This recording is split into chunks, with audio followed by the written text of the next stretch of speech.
Hello, dreamers, and welcome back to the show. Before we get started with today's episode, I wanted to share a few things about this podcast. As you know, this is an independent, ad-free, one-woman production, which means I depend on you, the listeners, to help keep us going. There are a few simple things that you can do to help. You can leave a rating and a review on Apple Podcasts or whichever apps you listen to your shows on. You can recommend the show in true crime discussion and fan groups. You can join our discussion group on Facebook. You can also follow the show on Instagram and Twitter. And if you would like to do a little bit more to help me out, you can go over to Patreon, search for California Dreaming, or the link you can find in the show notes, and check out the exclusive bonuses that you can access for as little as $1 a month. If a subscription isn't your thing, but you would still like to help, you can make a donation through PayPal using the email californiapod@gmail.com. This week, I'd like to thank Logan M., Tracy B., Tiffany C., Ashley S., John L., Daniel S., Leslie F., and Tin S. for either joining Patreon, raising their pledge, going annual, or making a PayPal contribution. I also need to provide you with this warning. These episodes may contain graphic details including gun violence, sexual abuse, and strong language, and is not suitable for young listeners. Listener discretion is advised. Sources for this story include the book All He/She Wanted by Aphrodite Jones, as well as online articles and court documents, all of which are listed in the show notes. Okay, let's get started with today's episode.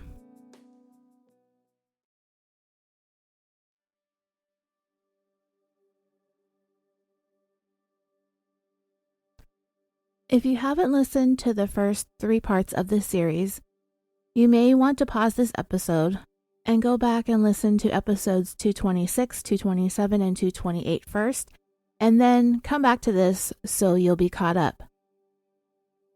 Last time, we left off at the end of October of 1993 in Brandon's timeline.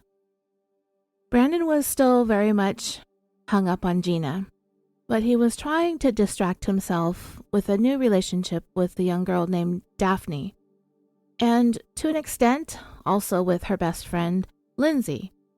But just like Brandon was trying to fill a void, these girls were also doing the same. Brandon was still committing acts of fraud, taking money from other people's bank accounts, in his ongoing attempts to try and please the friends and the ladies in his life. I stated towards the end of part 3 that Brandon was in the midst of a series of events and friendships that would lead him to make the move an hour and a half away to the small town of Humboldt, Nebraska. From there, Brandon's days would be numbered. We will pick up the story from there. The girl Brandon had been distracting himself with to try and keep his mind off of Gina, Daphne. Daphne would say that Brandon was an important part of her life. They had been together so much and had gone through so much. She could depend on Brandon. He was there for her, and she never wanted to see anything bad ever happen to him, especially when it came to people who were intolerant of anybody who was different. Daphne was protective of Brandon. But at the same time, her friends not only believed that she only had Brandon around to use him for money, none of them believed for a minute that she was pregnant, which she had been going around telling people. They also didn't believe that Brandon was the father. But people close to the couple, they really didn't like the way that she used and manipulated Brandon. In fact, another one of Brandon's ex-girlfriends, Rihanna, decided that she wanted to give Daphne a piece of her mind. And she recruited, ironically, those twin sisters I mentioned in the last episode who used to bully Brandon into helping her go and bully Daphne. I brought them up earlier in the story. I hadn't mentioned them by their last names, only by their first names, but their last names was Bin Blossoms. So they're the Bin Blossom twins. Anyway, the twin sisters stayed outside while Rihanna went inside Brandon's trailer to have a talk with him. Rihanna first wanted to tell Brandon that his mom had come to see her and explained what was going on with him. She said that Joanne told her the whole story, that she, quote, knows what he is. And Brandon, I guess he was trying to play dumb because he was like, WTF are you talking about? And Rihanna said, your mom told me. Brandon just played it off like he had no idea what she was talking about. So she finally just dropped the whole subject and went back outside with the twins. Just then, Daphne had arrived home with another one of her friends who resided in Humboldt named Carrie Gross. So Rihanna decided to lash out at Daphne just as she arrived. She approached her, told her she was nothing more than an effing lesbian and everybody knows that she's full of it and all the games that she's playing are a bunch of BS. They started to threaten to kick Daphne's ass, and while Daphne wanted to know how they were so sure about her being a lesbian when all of them were still in the closet themselves. So this is basically just an argument between these girls going back and forth, calling each other lesbians. And this argument carried on for a few minutes, but Daphne would later say that Rihanna and the Bin Blossom twins, what were their names again? Bin Blossom, yeah. Bin Blossom. I don't know why I want to say Beelzebub. But anyway, Daphne's story later on would be that Rihanna and the twins were there to beat up Brandon because he had stolen money from Rihanna's brother, Alan. But Daphne would deny that Brandon ever took any money from Alan because he had been stealing from her friend Lindsay's dad. Honestly, dreamers, I don't think anybody's pocketbook was safe around Brandon, especially if anybody welcomed him into their home or let him crash on their sofa.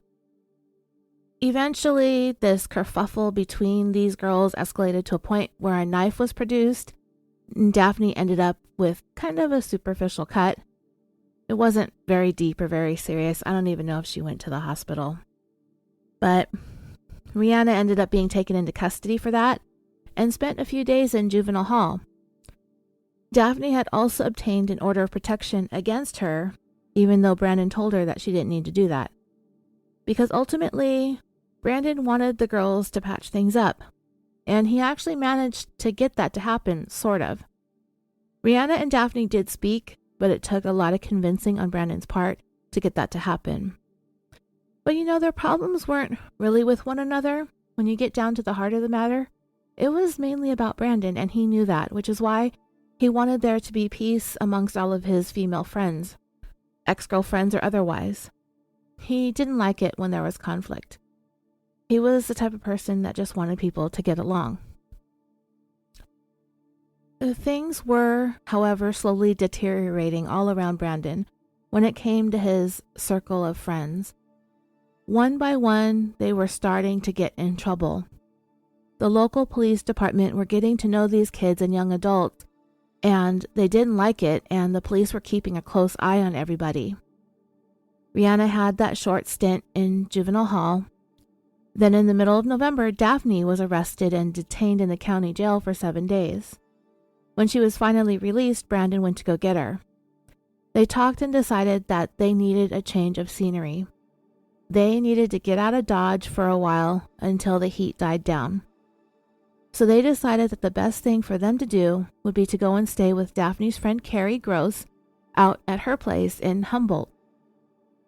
They didn't know each other that well, or for very long even, but Carrie, for some reason, took to Daphne, and she catered to her, like most of Daphne's other friends had been. So Daphne knew that they would be able to go and lay low at her place until things calmed down.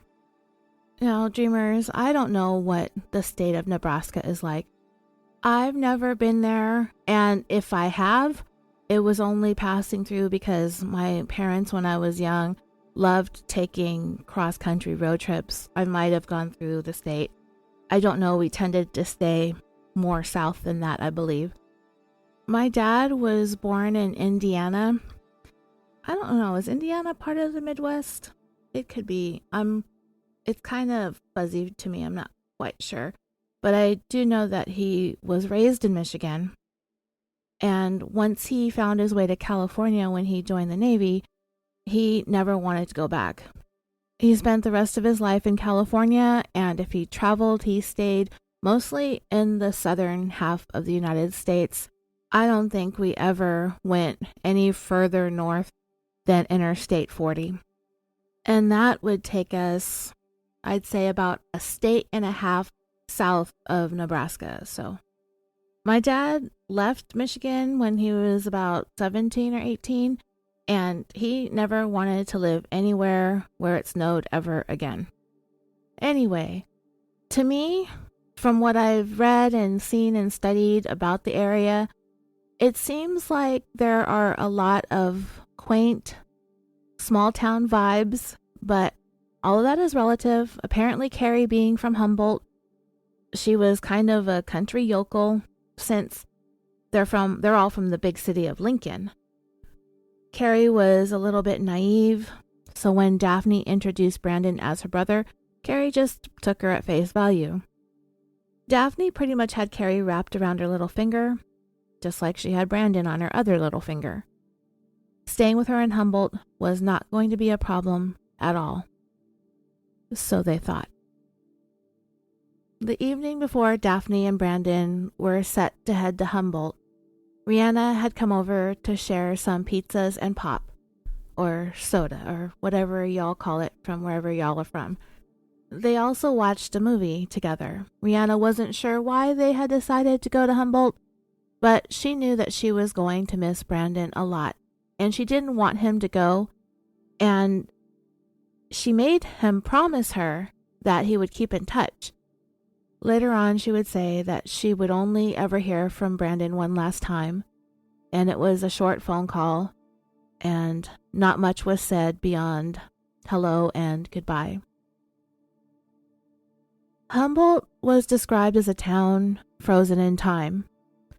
I googled some images and I'd say that seems pretty accurate. The population today is 810. Almost 30 years ago, when the story took place, it was just over 1,000 people. And I don't imagine that Humboldt has changed all that much. The town square looks pretty similar as it did in the black and white pictures from the early 20th century that I found online. It is still a farming community, as is much of the state of Nebraska is, with its main crops being corn, hence the nickname the Corn Husker State. But it does look like Humboldt has numerous animal farms, cattle, things like that. I saw a donkey farm. It looks really pretty. And Nebraska is a big state. It's 16th in size by area, 37th in size by population, with a total of about 1,961,000 people. I looked at some of the houses on the market. They're cheap, they're dated, but they're cute and they're very quaint. The one thing it doesn't look like is it doesn't look like there's very much to do, especially if you're a young person like Brandon, who loved having a social life. But he wasn't there to have a social life. At least he should have tried to stay away from it for a bit. He was there to lay low, to let the heat from the law enforcement die down a little bit. And Humboldt seemed like the perfect place to be able to do that. If you wanted to go bar hopping or out for an evening on the town, you'd have to go to some of the neighboring cities and possibly even a neighboring state.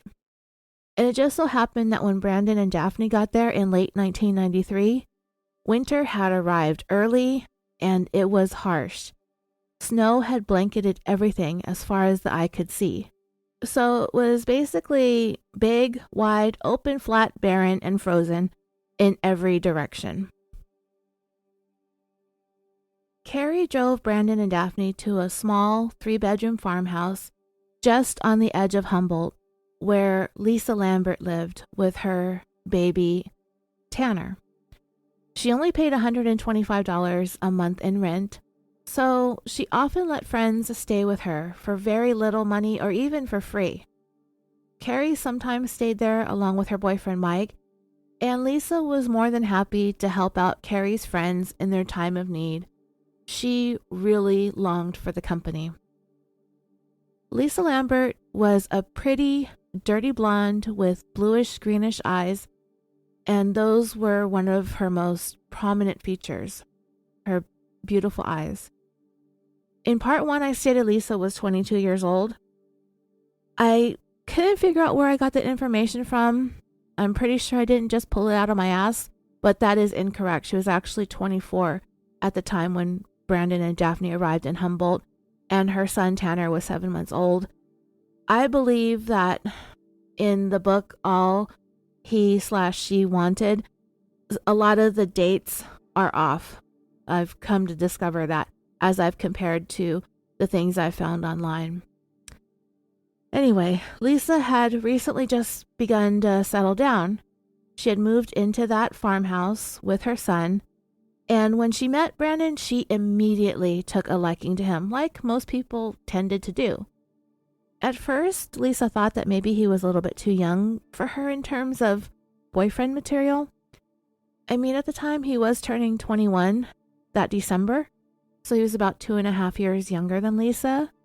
But as usual, Brandon just had that charm and magnetism about him that just washed away any doubts or preconceived notions that people would have about him as it pertained to his age, because he did have such a baby face. Lisa liked that he was on the small side. He was lean, he was fit, and of course he was totally cute. But what Lisa really came to adore about Brandon was the way that he got on with Tanner.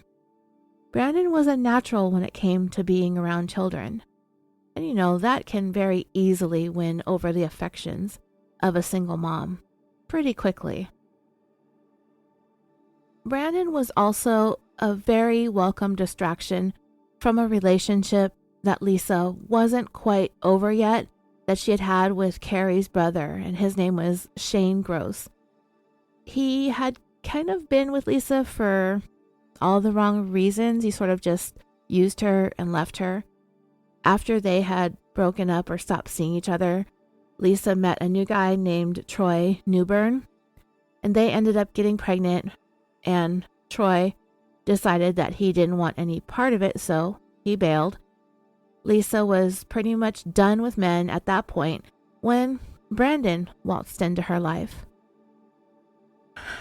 Maybe it's just me, dreamers, but it's starting to sound like walking out on your kids was the standard thing to do in this small town area. Nearly everybody that we've talked about is being raised by either a single mom or a mom and her boyfriend, maybe a stepdad here or there. I mean, I get it. My daughter's dad wasn't around, and she had a stepdad. But I'll tell you, I wouldn't have walked out on my relationship with Evelyn's dad if it weren't for his addiction problems. But still, it's like everybody in this story is raising everybody else's kids except their own. I mean, everybody. All these men that walked out on their biological children, it feels like they're running away only to end up having more kids with different women, or raising the kids whose own dads are off raising other people's kids too. It's so strange, but I guess that's the way things go. The grass is always greener, right? Anyway, it was kind of odd timing, because as soon as Brandon started staying with Lisa and Tanner, right after he got there, Lisa fell violently ill. She was already a pretty thin girl, so when she got sick, she really started looking pretty gaunt. She worked as a patient care assistant at a local nursing home, so her coworkers were really concerned when they noticed the already very skinny Lisa started looking even skinnier. By the time she went to the hospital, she had gone from 95 pounds or 43 kilograms to 86 pounds or 39 kilograms. Turns out she had a severe case of the flu. So she was grateful to have an extra set of hands around to help out with Tanner. Lisa very much embraced motherhood. Her parents had divorced when she was pretty young, and her dad moved away to be with another woman, and she didn't see much of him growing up. And her mom, Anna Mae, I mentioned her in part 1, She was not happy to find out that her daughter was pregnant with a child that she deemed to be illegitimate. Anna Mae didn't hide her disappointment from Lisa and expressed how she wanted so much more for her out of life. She never wanted Lisa to end up a single mom. Anna Mae was critical and overbearing, and you never knew what direction Anna Mae was coming from with each day. There would be times when she totally poo-pooed on the idea of Lisa having a baby, and then in the next minute she would be all right with it. Then another day she'd be totally embarrassed and ashamed that her daughter was an unwed mother who got knocked up after a 1 or 2 night stand. But of course, when Tanner came along, Anna Mae's tune changed and she fell madly in love with her grandbaby boy. She was there every step of the way, from the delivery to bringing him home. Anna Mae doted on him. She threw him a baby shower after he was born. But even though she embraced grandmotherhood, it still didn't make things easier between mom and daughter. Fortunately for Lisa, Anna Mae lived about 20 minutes away in Pawnee City. I hope I said that right. If I didn't, you can correct me, get on social media and tell me how wrong I am. Anyway, she was close enough to be helpful, but just far away enough to just stay out of her hair. So if Anna Mae wanted to give Lisa the business about something or nag her or criticize her, she had to resort to doing it over the phone instead of getting on her case in person. Anna Mae apparently hounded Lisa about being unfit to raise Tanner, being a terrible mom. She complained about anything and everything that she could think of when it came to her parenting. She would tell Lisa that she was a huge disappointment. She was a total letdown. Sounds kind of relatable to me on a personal level from my own experiences. I'd bet that there is absolutely nothing that Lisa could do right, nor was there anything that she could do that would please her mom or come close to living up to her mom's standards. I was actually having the same talk with my own daughter a few days ago. She had visited me last week, which is why I kind of fell behind. That's why you didn't hear from me for about 2 weeks after I put out those 2 episodes at the beginning of June. My daughter was here for a week and we talked about my mom. And over my life, I've had a variety of jobs before settling into teaching preschool.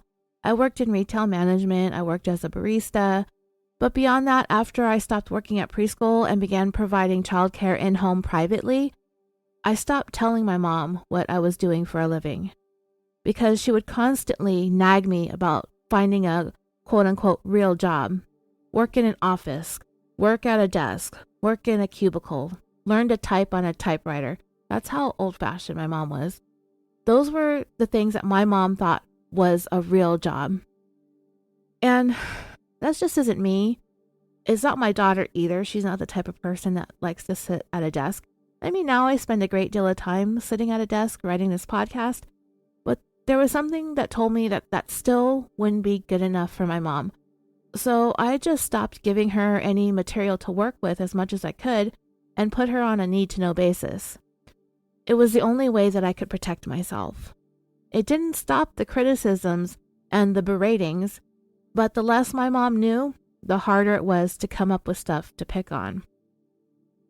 So, meeting Brandon, for Lisa, it was such a breath of fresh air to hear so much positivity coming from him. Brandon was always so nice, and he had really uplifting things to say, and it made her feel so much better about herself as a woman and a mother. Brandon thought Lisa was the best mom ever. He thought that she did everything so well, and it all seemed to come so naturally to her, and he admired that. And for Brandon's part, he adored how much Lisa adored Tanner. It was the kinds of unconditional expressions of love that he longed for himself. At least that's my opinion. And Lisa was equally as complimentary about Brandon as he was about her. That he was a natural with Tanner, and that she loved having him around, and she enjoyed spending time with him and hanging out and watching TV. And he was such a good listener, and she was so glad to have him staying with her. Before Tanner had come along, in some ways, Lisa kind of lived the way Brandon had been living, constantly chasing after something bigger and better than small town Nebraska. Lisa had even uprooted herself from Nebraska and moved out west to Phoenix, Arizona, searching for some fun and excitement. But she was very happy being back in Nebraska when she did go back. She grew up in Pawnee City, which isn't too far from Humboldt, and she basically knew everybody in town. Life was quiet and exciting and slow-paced, and that's how she liked it now that she was a mom. She was no longer worried about chasing fun or guys. She'd have to bring Tanner along with her everywhere, and she just didn't want to have to do that. And then there was one particular afternoon while Lisa and Brandon were talking that he brought up not just being a stepdad to Tanner, but actually adopting him as his own son. At that point, Lisa was certain that Brandon was the right guy to have in her life and Tanner's. And for Brandon, it would be a way to fulfill that need that he had to become a dad and a parent without actually having to go through the process of getting pregnant and all that stuff, and not really having to reveal the truth about his gender identity. Tanner had a rough go at life from day one. He came into the world 2 months early, barely weighing in at 4 pounds or 1.81 kilograms. He had to be kept in an incubator for the first 7 days of his life, but after he got home, he continued to suffer from some respiratory issues. Lisa definitely had a lot on her plate, and that's really hard for a first-time mom. I'm actually dealing with that now with the toddler that I've been babysitting for the last 6 months. I've told you, some of you who are in the Facebook discussion group, that I do that part-time. Through word of mouth, this mom here in Henderson, Nevada, found me and asked me if I would be willing to babysit her child a couple days out of the week. She's a really good kid. She's easy to care for, but she has been sick a lot in her life, and she just barely turned 2 on June 9th. First, when she was born, both she and her mom had COVID. She has this susceptibility to strep throat, and she's had it 8 times in the last year, and it causes her mom so much stress and anxiety. There was even one time after I started working for this family that I went to California, so she had to resort to going to daycare for the first time, and on day 1, she got sick, and now the mom never wants her to go to daycare again. I say that she's easy to care for because she's got a very easygoing personality. She eats really, really good. She eats healthy. She eats a lot. She sleeps well. I mean, for me, it's easy, but I have had to take her to several doctor's appointments. And just this last week, I had to be off because she had hand, foot, and mouth, which is something that you normally get in daycare, and she's not in daycare, but because of her birthday and family flying in, her 2.5-year-old cousin came in and had this rash all over her face, and they didn't know what it was. Her mom thought it was a food allergy. They tried keeping the kids apart, but she ended up getting it about a week later. So I wasn't around her. I didn't get it. Mom didn't get it. Dad didn't get it. Thank goodness. But I mean, that was just another thing, on the mom's plate. This kid is sick so much. She cries over this. This is their first child. So it's very stressful. Tons of doctor's visits, antibiotics, blood tests. I've taken her to doctor's appointments. It's rough. And she has her husband. This is their only kid. And all 4 grandparents live within driving distance, within just 5 or 10 minutes away. So imagine Lisa Lambert's situation with baby Tanner, living out in a farmhouse in a rural area, the middle of nowhere, with a baby that's sick all the time. I don't think that this mom that I work for could deal with it at all. But anyway, Tanner, for the most part, was a good baby. He was a great eater. He was getting big. He was getting strong. But he was a little bit whiny and he had some health issues. And by now you know what Brandon Teena is like and what his personality is like. And the novelty of being around a baby kind of started to wear on him, especially because Tanner could be whiny and a little bit of a fuss budget. And that can really get on somebody's last nerve, which is exactly the reason why I started listening to podcasts in the first place when I began taking care of kids. My first job as a childcare provider for a family involved 3 toddlers at first. They were 2 siblings and their cousin. Their moms were sisters. And then one of the moms had 2 more kids over the course of the 3 years that I worked for them, from 2013 through 2016. And it was sometime in 2014 that my nerves and my ears could no longer take the chaos. And I used to watch crime shows on TV constantly at home. So it's not really kid-friendly viewing, and I couldn't exactly turn on the TV and be watching Investigation Discovery or, all these murder shows. And I'd been hearing about podcasts, so I started listening, and thus my ear holes were filled with the delightful sounds of death and murder and mayhem instead of whiny, crying, bickering babies. But anyway, Brandon never said that he was getting tired of Tanner crying and boo-hooing all the time, but Lisa could tell that it was wearing on him, and Brandon did start going out with some of the guy friends that he had met, and eventually Brandon would be gone more often than he was at home, and Lisa wasn't seeing as much of him as when he had first moved in. Lisa's ex-boyfriend, Shane, was also at her house pretty often as well, since his sister Carrie stayed there occasionally, but he was still kind of on again, off again with Lisa, but for the most part, they stayed on friendly terms. Shane was seeing a girl named Michelle who lived in Falls City, which is about a half hour away. And there was a little bit more to do there than there was in Humboldt. Brandon and Daphne, and remember Lisa is thinking that they're brother and sister, they started going with Shane to Falls City to hang out too. Even though Brandon was quite smitten with Lisa, he never really stopped looking. He liked the attention that he got from women. There were times when Shane and Brandon would go out on their own to some gas station that apparently doubled as a popular hangout, I guess. That doesn't sound like fun, nor does it sound like much of a thing. In fact, in California, it sounds like something the manager would call the cops on you for, which is loitering. In Aphrodite Jones's book, she called the gas station the best place in town to see and be seen. So, okay, the gas station hangout. Now, in the beginning, I was under the impression that Brandon moved to Humboldt around his 21st birthday, which was December 12th, but it sounds like it may have been closer to the end of November. I really like dates when I tell you about these cases because I really like transporting all of us to that time and place.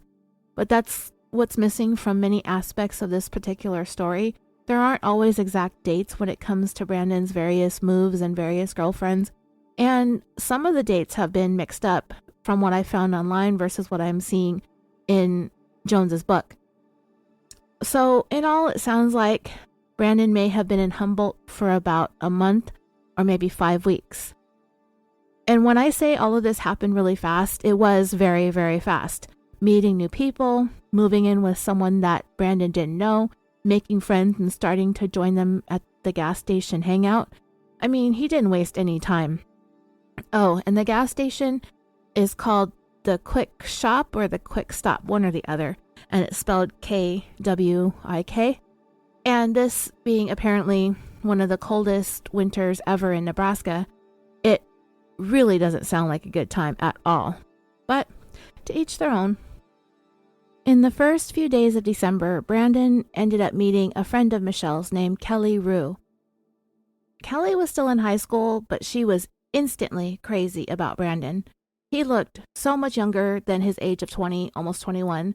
So him being an adult and her being not an adult was neither here nor there for Kelly or for Brandon. You know, he never really seemed to have those boundaries in place.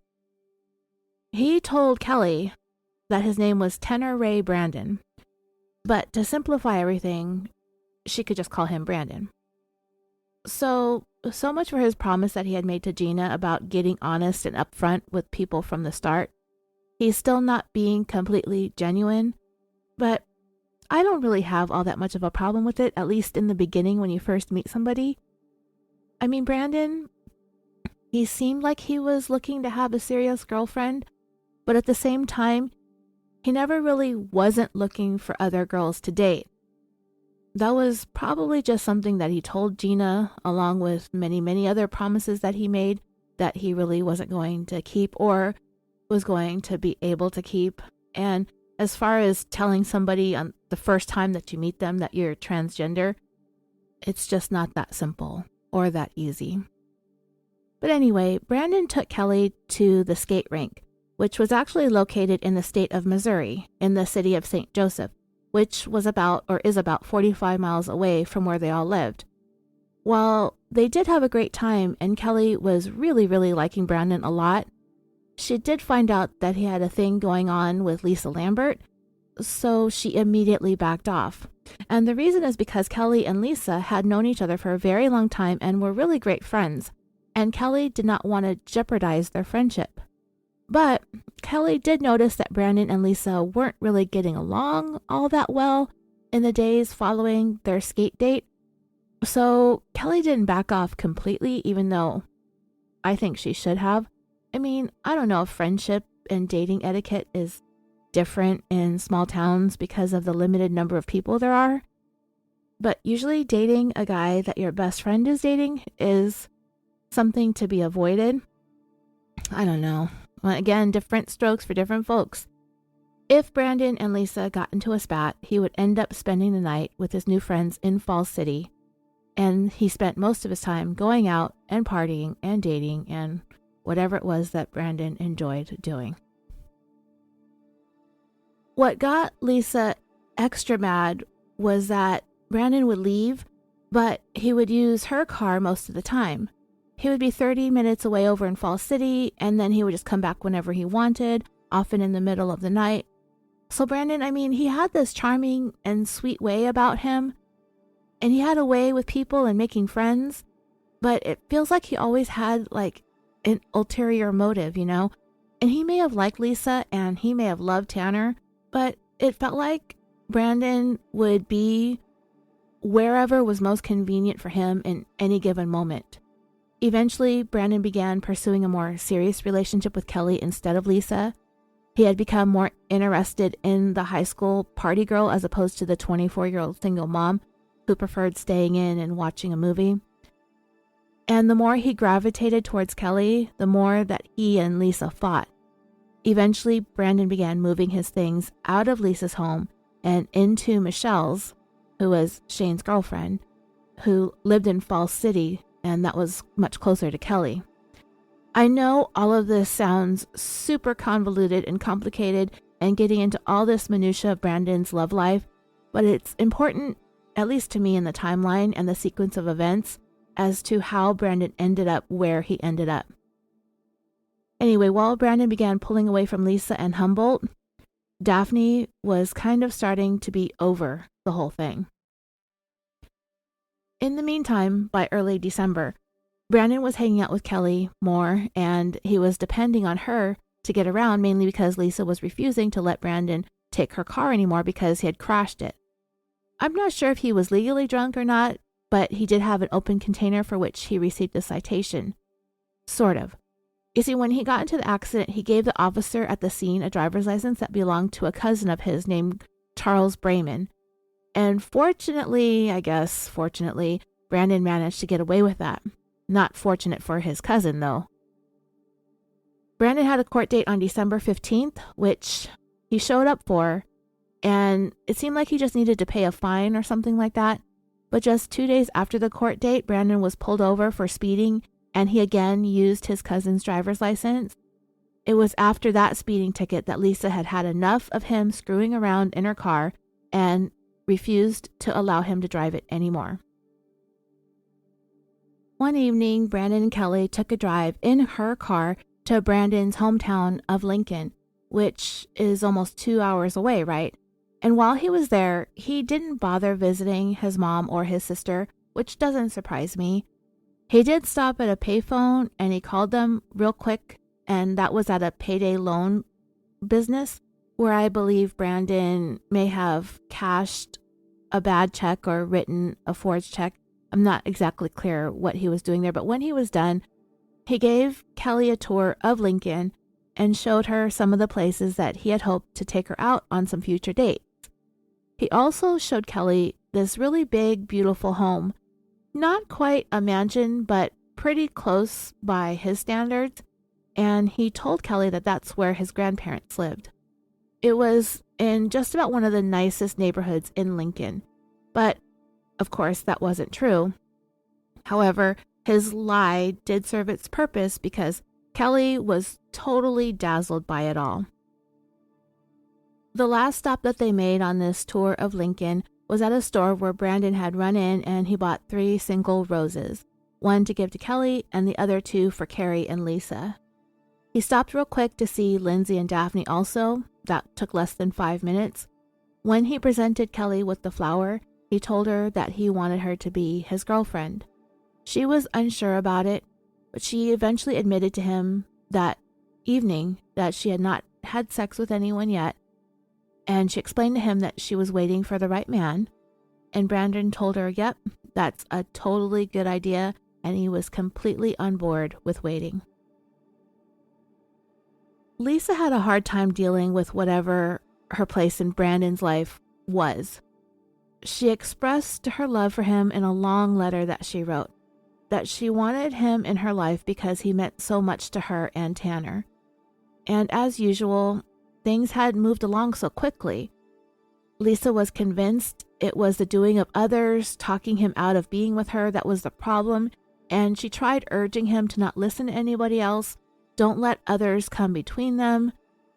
She said that she was sorry that him spending so much time going out to hang out with friends in Falls City as opposed to hanging out with her made her so upset, that she envied his freedom to run off and do whatever he wanted whenever he wanted.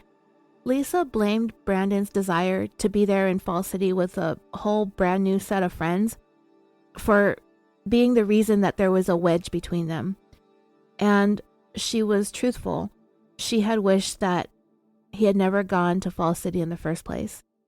She tried going there with him a couple of times, but she always felt like the odd person out, like his fun was limited because of her presence. But most importantly, she wanted to know what she could do or change or do differently that would help mend things between them.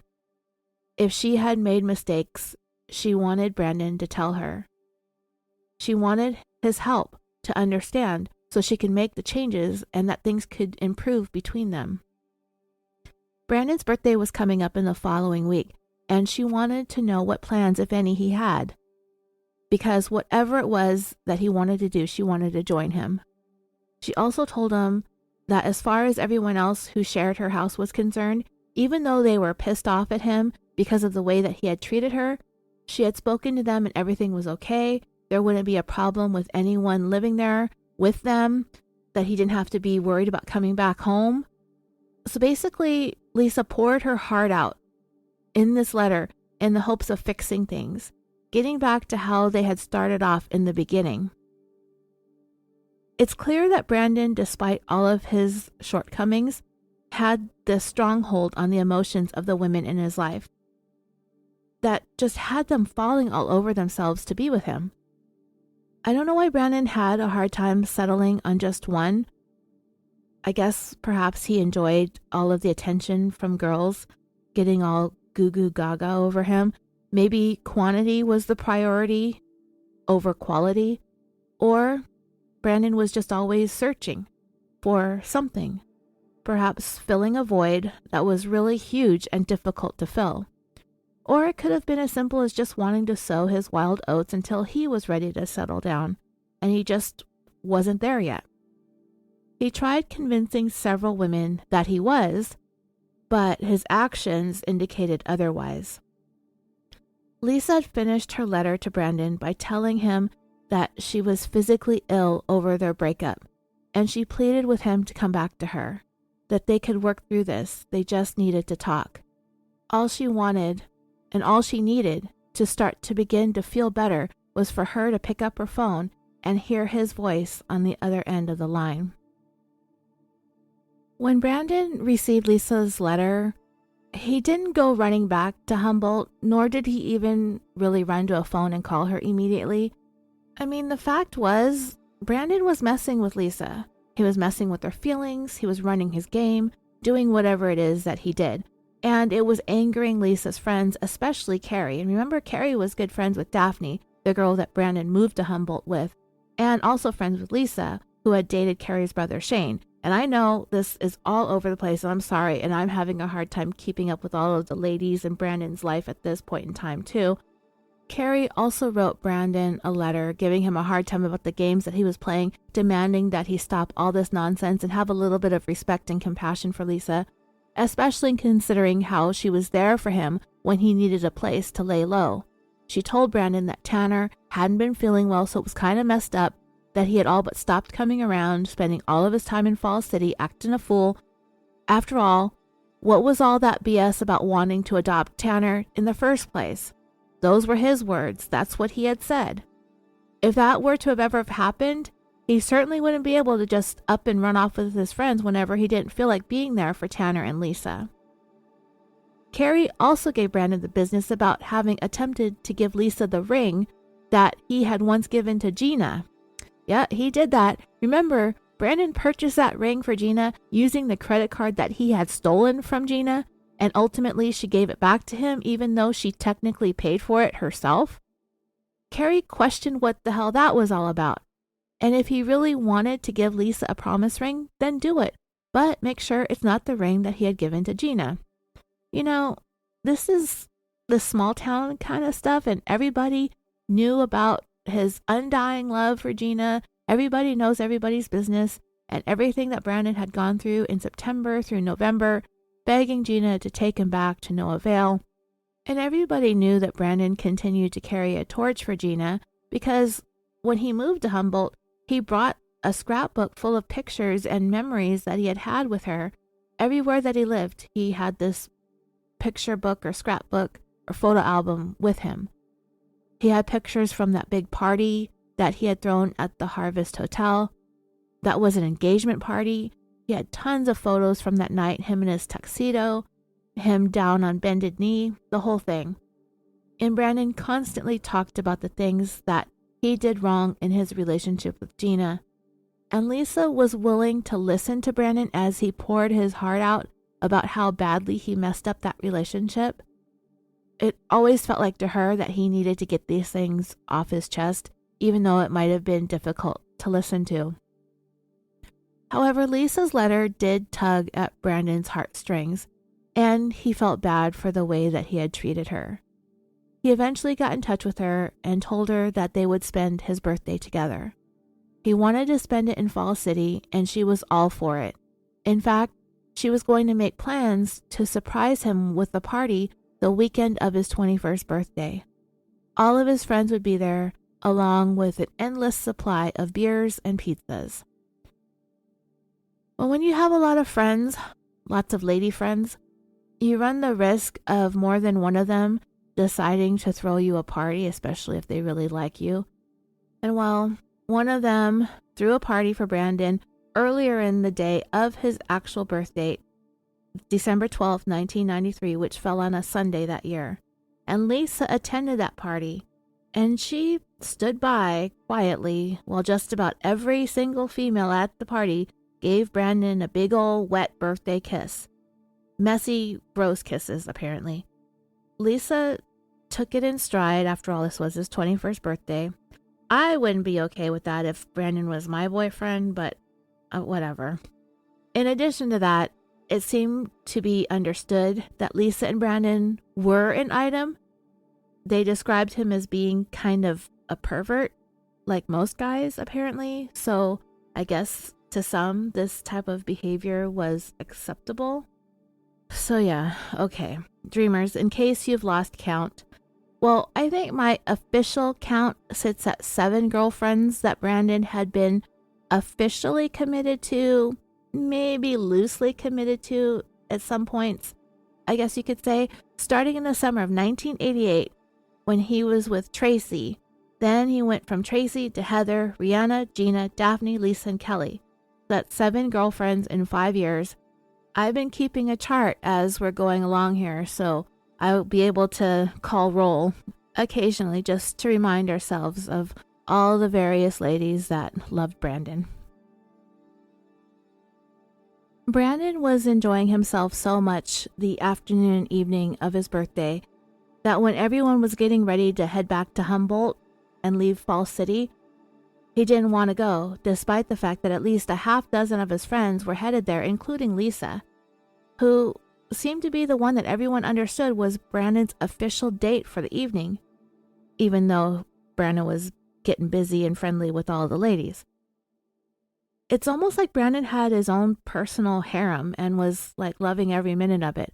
Rather than joining his friends and Lisa, Brandon wanted Lisa to take him to Lana Tisdale's house. Brandon became acquainted with Lana the week prior to his birthday. I talked about Lana and her older sister Leslie and their mother Linda and their aunt Missy back in part 1. Brandon told Lisa he'd get a ride back to her house later on that night. Lisa was so upset because her surprise partygoers were all at her place waiting for her to get there with Brandon. What's worse, not only did he not show up later that evening for her surprise party, he never showed up at all that night.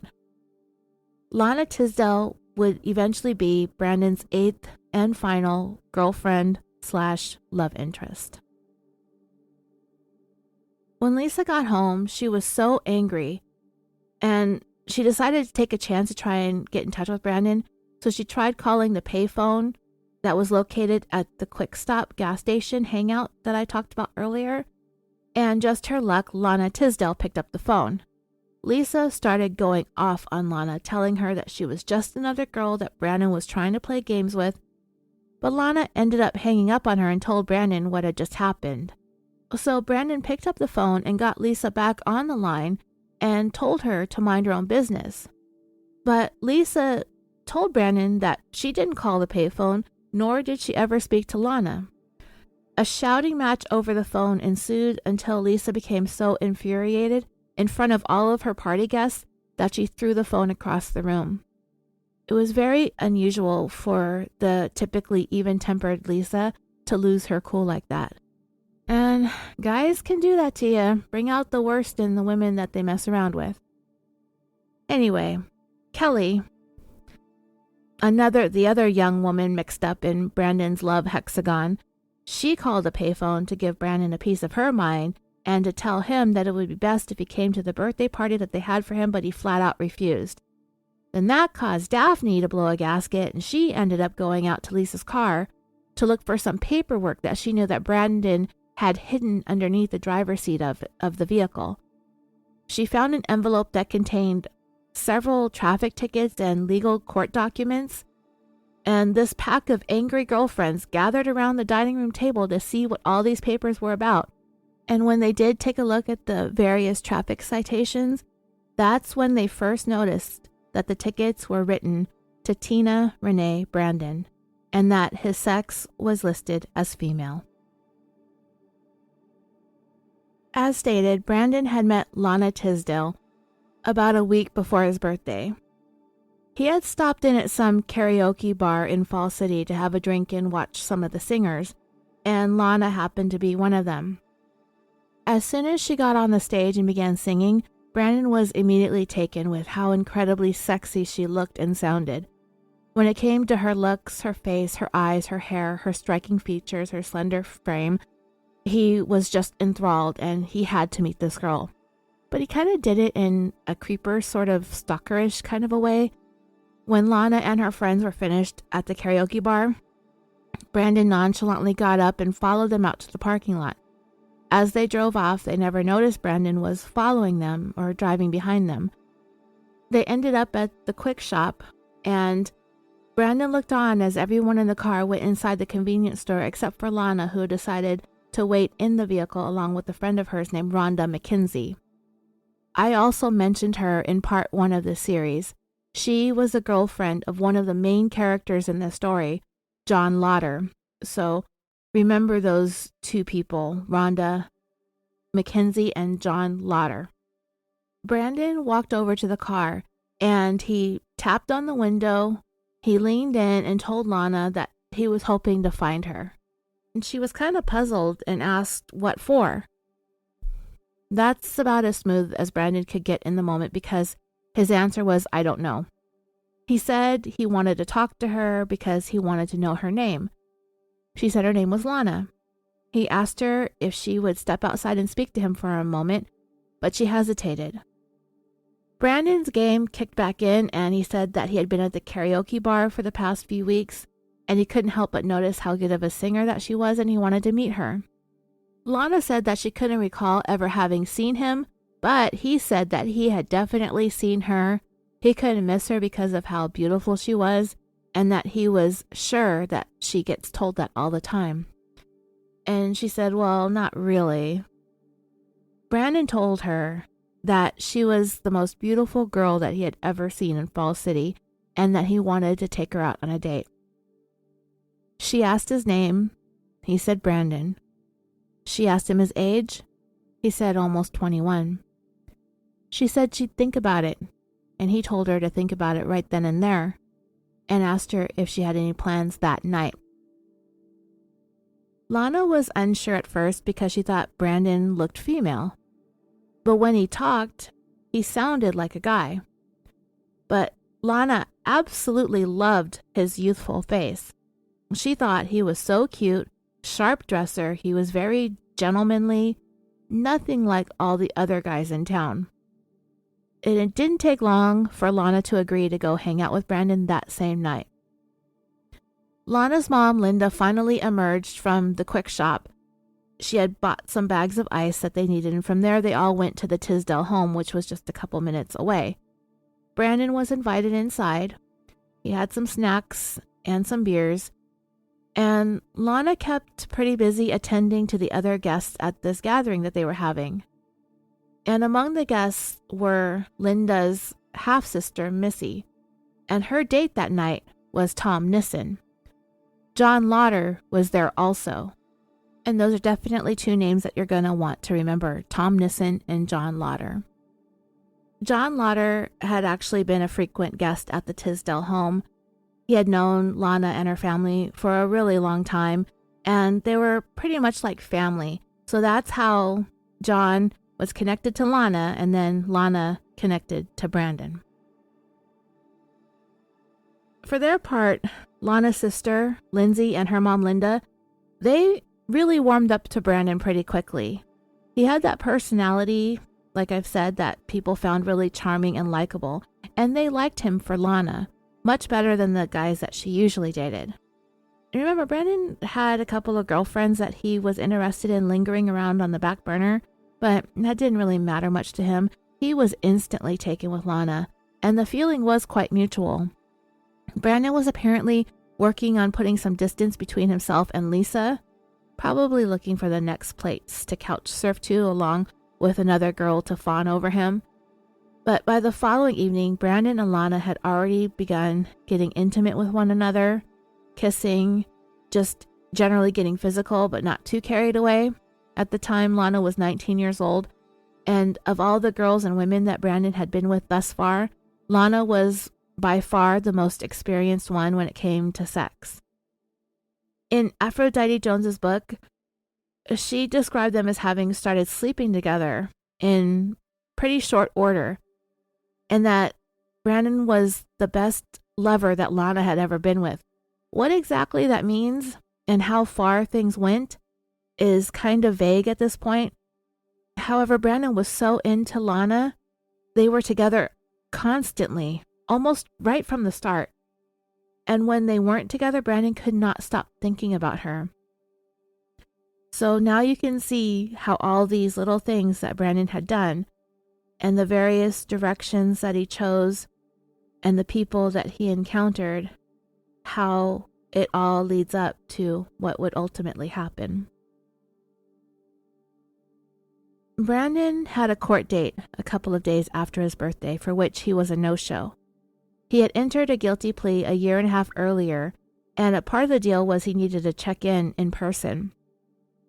His conviction was a Class 4 felony, which from my understanding means that it could be classified as a felony or a misdemeanor, but they ended up giving him the felony conviction. So he was violated by his probation officer for failing to report in person 7 times, violating the order to not use or have in his possession any alcohol. He was supposed to have gotten his GED within a year, which he didn't do, and he was to complete a treatment program at the mental health center, which he also failed to comply with because his therapist had terminated his treatment plan because Brandon often canceled appointments, didn't show up, and stated that the only reason that he was going to therapy was because he was ordered to do so by the court. It was also reported by the therapist that Brandon regularly failed to follow through on rescheduling treatment sessions, and because he had told so many different stories and untruths that it was difficult to tell which stories were to be believed, and this essentially deemed the treatment ineffective. The therapist also found that Brandon failed to take responsibility for his actions and was only interested in getting by in life, and also showed little to no interest in his personal development and growth. Going back to August of 1993, Brandon had failed to appear for an arraignment on a motion that was filed that would have revoked his probation, and he didn't show up, so it was put back on the calendar for a couple of weeks later, but Brandon failed to show up again, so the judge issued a warrant for his arrest, and he was taken into custody on September 3rd, 1993. A hearing was set for a week later, but then it was continued for a second time to October 14th. Meanwhile, Brandon kept busy by penning letters to the judge with a litany of excuses for his actions and requesting more extensions. At some point, Brandon was released, but the conditions of that and how it came to be is unclear. Either he was given bail or let out on his own recognizance.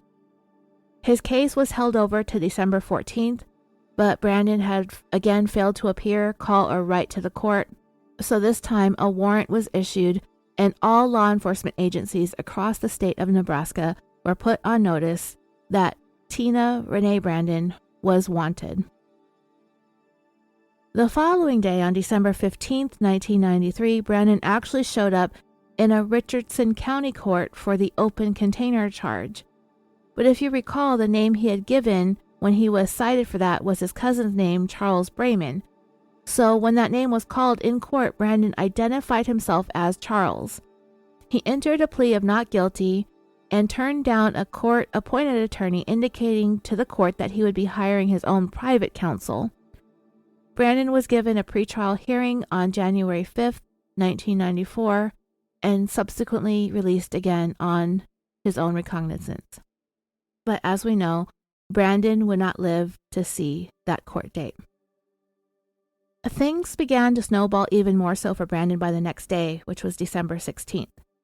Remember, Lisa and Carrie had found all those court papers and citations and various legal documents under the seat of Lisa's car a few days earlier, the night that they had all partied for Brandon's 21st birthday. The amount of legal trouble they found Brandon to be in was shocking. Making matters even worse, Carrie had discovered that a check had been forged on her personal checking account in the amount of $121.35. All things taken into consideration, she figured it was Brandon who did it, because that's what he does to his friends. Carrie at the time was expecting, so she was already pinching pennies. She couldn't afford to lose any money, much less $121. So she went and filed a police report naming Brandon as the person who committed the forgery. A few hours later, police found Brandon and he was taken into custody at the county jail yet again. Brandon called Kelly and he called Lisa collect. I guess he was just trying whichever girlfriend that he had and to see which one was willing to come down and bail him out. Kelly was certain that Brandon was a man. That is until the local newspaper wrote an article about Brandon's arrests and crimes and referred to him as Teena Brandon. So that's what finally got her thinking. Then when she found out that Brandon was being housed in the women's wing of the county jail, that's when it was confirmed for her. Brandon had made several calls to Kelly in the hopes that she would help him get out of jail. But the two people he did not try to call were his mom or his sister, because he figured that they'd still be on their so-called tough love kick. Brandon would end up sitting in the county jail for a week while Kelly and Lisa stayed in constant contact by phone, still confused and dumbfounded about Brandon's gender identity. They had a hard time wrapping their heads around the notion that Brandon was transgender. What really finally did it was when Lisa had been doing some cleaning around the house and she had found some wrappers from various feminine hygiene products stuffed into crevices and hiding places scattered around the house. Lisa wasn't the one doing it. She knew that. Carrie was pregnant, so it wasn't her. The only person that could have been using these feminine hygiene products was Brandon. During one call between Lisa and Carrie, Brandon broke in on the line with a call from the jail asking them to bail him out. They said that they would, but they didn't. They were both pretty upset at him. Lisa was struggling with everything more so because she said that Brandon and her had sex once, actual sexual intercourse. She admitted that she was pretty intoxicated, but she was certain that they had done it. She just really had no other explanation as to what actually happened between them. Brandon finally had his first court appearance in the early afternoon of December 20th, 1993. But with him, he brought another string of lies at the ready to tell the court and the judge. The charges against him were read, and he was facing up to 5 years in prison along with a maximum penalty of $10,000 in fines for this forgery charge. Brandon asked for a public defender, but was also asked a series of questions regarding going to school and working and whether or not there was anybody that relied on him for support. Brandon said that he was a student at Peru State College, which was a little more than 30 minutes north of Humboldt. That was a lie. He said that he had a part-time job and was earning about $230 a week. Also a lie. And when it came to anybody Brandon was liable for, he said that he had an 8-month-old daughter named Jessica who was in the care of his roommate in Humboldt. Another lie. He said that he paid $75 for rent each month where he was living. Another lie. The judge wanted to be sure that Brandon still had a job after having been in jail for a week. The judge asked about any other prior convictions, and Brandon told the court that he committed some sort of fraud using the computers at school and that he had been fined and was on probation for a year. That was another lie. The judge was aware that Brandon was still on probation at that time, but he was unaware of there being a warrant out for his arrest in another county, so bail was set and somebody was going to have to come up with the $250 in order to get him out. And that would end up being girlfriend number 8, Lana Tisdale, that found a way to bail Brandon out. Her dad had given her a signed check for her to use to get her hair done at the salon. She took that check, filled it out to herself for the $250, and cashed it out at the Hinky Dinky, which was adjacent to the court, but because of her age, she wasn't able to do the actual bail transaction herself, so Tom Nissen did it for her. Tom was the one who bailed Brandon out of the county jail. And like I said, Tom Nissen is definitely one of the names that we are going to want to keep track of as we progress. And for the remainder of this episode, I'm going to tell you about Tom's origin story, what happened to him, what his upbringing was like, and how he ended up where he ended up at the end of 1993. Tom Nissen's mom, Sharon, she was raised in the town of Rouleau. Wikipedia actually calls it a village, population sitting around 160 today, so it's essentially a ghost town. The village gained notoriety in the summer of 1985 when the FBI raided this farm where some religious survivalists headed by a prophet named Mike Ryan were living. There was also a bridge to cross the Missouri River that Rouleau was famous for that opened in 1939, but was later replaced by a wider, more modern bridge in 2013, and that original bridge was demolished the following year. At the time that this story took place, there were a couple of local bars that were the main hangouts in Rouleau. There was a library, but if you needed groceries, most people went across the river into St. Joseph, Missouri, because they had better weekly specials. Sharon had become a mother for the first time at the age of 14, with a son that she named Scott. Sharon entertained the idea of adopting him out, but decided that she couldn't and wanted to raise him herself. Then she met Tom's dad, Ed, about a year later, and while she wasn't crazy in love with him, he was a little bit older, he had a job, and he can get her the heck out of Rouleau. It was barely 10 days after they met that Sharon and Ed got married at the courthouse, along with Sharon's mom, and his mom was there too, but Sharon's mom needed to be there because she was only 15. The day after they got married, Ed moved himself, Sharon, and her son Scott halfway across the country to Seattle, Washington, where they lived with his brother Marvin. Sharon didn't like it there, though. It rained just about every single day. It was gloomy and dreary, and she missed Nebraska. Ed was an auto mechanic by trade, so he was able to provide for the family, and he rented a pretty nice 2-bedroom house for them. Sharon stayed home, but she wasn't exactly the domestic type. She didn't like to cook, and she certainly didn't like to clean. And before long, she was pregnant again, but the baby ended up being stillborn. Sharon was heartbroken over the loss, and in order to help the situation, Ed went ahead and filed all of the necessary paperwork to officially adopt Sharon's first son, Scott, though that didn't really change things very much for Sharon. She did want another baby, and she wanted a girl. And as for Ed, he really didn't seem to care either way. As time wore on, Sharon grew more and more upset with the direction her life was going. She didn't know anybody in Seattle. She was growing more and more lonely with each passing day. Ed was always busy working or doing other things. She spent most of her time at their home alone with Scott. Eventually, Sharon had had enough and demanded that they move back to Nebraska, which they eventually did, moving into a home in Falls City, pretty close to where Sharon's mom and dad had resided. Sharon finally did get what she wanted. In 1970, she and Ed welcomed a baby girl that they named Susan, and the couple were over the moon with having the new baby. However, things soured between Ed and Sharon started talking about having another baby as soon as they could after Susan was born, but Ed wasn't really warming up to the idea. He was already working as much as he could. He had plenty of mouths to feed, and he didn't want to take on another one. He also wasn't exactly thrilled with the shape that Sharon had been in during and following her pregnancy. He liked her how she was when he met her, a pretty blonde with blue eyes who fit into a size 3. She had gained weight, she got sick a lot, and she apparently no longer fit into her skinny clothes, which is what attracted him to her to begin with.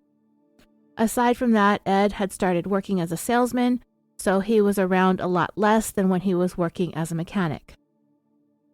Despite Ed's objections to having more kids, it of course didn't stop him from sleeping with Sharon, and they ended up getting pregnant again, giving birth to a baby boy that she named Marvin Thomas Nissen on October 22nd, 1971. Sharon had gone into labor early, and she ended up taking herself to the hospital because when she got in touch with Ed, he wasn't really interested in interrupting his day to go and meet her there. Tom was born without his father there, and Sharon did call him to tell him that they had a boy, but he really could not have cared less. Sharon was livid and told him whatever, she didn't care if he wanted to come to the hospital or not to meet his son. As children, their daughter Susan turned out to be the quiet, easy kid. She listened to her mom. She was rarely disciplined. She was just a really good, pleasant child. But her brothers, Scott and Tom, wasn't quite as easy with them. Scott was often disciplined with a belt, which Sharon didn't care for, but there was little she could do to stop Ed from doling out such harsh corporal punishments. As for Tom, his behavior wasn't quite as bad as Scott's was just yet, but Tom definitely was slower cognitively, so he was punished by Ed for things that he would forget to do or that he would do wrong. Tom would get hit for everything, no matter how trivial. Ed had no patience for the way that Tom was, his disposition, his cognition. It was things that Tom really couldn't help because he was just paced differently than other children his age, and it drove Ed bonkers. It would take Tom forever to finish a meal. Everybody else would be finished and gone, the dishes would be washed and dried and put away, and Tom would still be sitting there at the table staring at his plate of cold food. The way that Tom did things infuriated Ed, and it went beyond just taking forever to eat. He did the same thing sitting on the toilet going potty. If Tom had to go, he would sit there on the toilet seat for as much as an hour, but then the minute that he would stand up, he would urinate on the floor. Even Sharon admitted she felt like beating his butt sometimes when he would pee all over the bathroom floor the second that he stood up from the toilet. Whenever Tom took a bath, he would sit in the water long after it got cold, and he wouldn't move, and he would refuse to get out of the tub. Another odd thing about Tom is that he never cried. Whenever he got spanked or hit, he didn't shed not one single tear. The family of 5 moved to Memphis, Tennessee for about a year, and once again, against Sharon's wishes, she ended up there with Ed, and she didn't want to. She struggled with the loneliness the same way she had in Seattle. The move only lasted for 1 year when they ended up moving back to Falls City in 1975. But then, when Sharon got home one afternoon, she discovered that Ed had taken everything inside the house. All the kids, all their toys, all the furniture, all their clothes, everything had disappeared. She contacted his parents, but they had no information that they were willing to share with her. She didn't know what else she could do or if the police would help because they were his kids, even Scott, who he had officially adopted. She didn't know what she was going to do, so she ended up moving back to Memphis, thinking that that's where he may have gone, hoping to find them. She stayed at the home of the one friend that she made while they lived there and tried in vain to track her kids down. She ended up taking a job waiting on tables at a local diner. It wasn't until 3 months later that she got a knock at the door from the local sheriff. She had been served with divorce papers. It was then she found out that Ed was not in Memphis, but rather he had moved to the city of Eugene, Oregon. He was also petitioning the court for full custody of the 3 children. Ed, however, wasn't going to stop at that. After the divorce had been finalized, Ed began harassing Sharon. He started calling her incessantly at her place of work, where she was waitressing and where she was living. He was telling her things like the kids were sick, that they were crying for her, that they needed her, when the truth was they weren't really sick. Ed would say, well, Susan had a bad dream and was crying for her mom, and they wanted to know why she was refusing to come home. And Sharon was like, what did you expect me to do from nearly clear across the country? Ed was the one who took them away behind her back. Eventually, Ed began getting really mean and cruel by calling her and telling Sharon that he was going to tell the kids that she was dead. After some time had passed, she finally got a call from Ed that he was passing through Memphis and he was headed to Florida and he wanted to give the kids back to her. He was over it. He didn't want them. He wanted to sign over all of his parental rights. But when he got there, they started talking, but things took a turn. He ended up brandishing a gun. He pointed it at his own head, but he didn't pull the trigger, but instead he took off and he took the 3 kids with them. He called again about 30 minutes later and told Sharon that he was going to toss the children off a bridge and into the river. His logic was, with the kids gone, they would have nothing left to ever fight over ever again. She contacted police, but they were unable to locate Ed or their 3 children. A couple of years would pass without Sharon having been able to see her kids.